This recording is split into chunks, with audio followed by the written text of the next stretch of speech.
We're here today at the Benning Service Center to do our 2025 Summer Readiness Demonstration. Some of those things that we do in advance of the summer are things like trimming trees, inspecting our infrastructure, making upgrades to our infrastructure, and we've even done things like install equipment on our system that can detect where damage is located, isolate that section of system, and restore customers faster. The summer season brings a lot of stress to our underground system with increased load, increased AC usage, rain events, and other heating events. It's very important for us to make sure that we are prepared as a company and to respond to these outages when they do occur. As a result of our efforts, in 2024, we delivered record reliability to our customers, reducing the frequency of outages by over 57% in 10 years.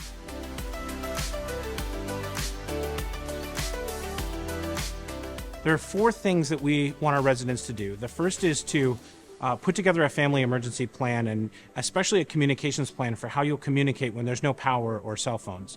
The second thing is to put together an emergency kit for your family, and that will include things like food, water, medicines, and supplies. The third thing we want people to do is check on their neighbors. And the fourth is stay informed, and they can sign up for Alert DC messaging at alert.dc.gov.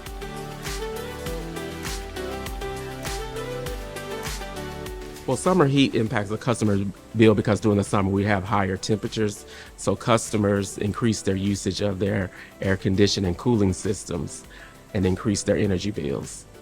Pepco has several options for our customers.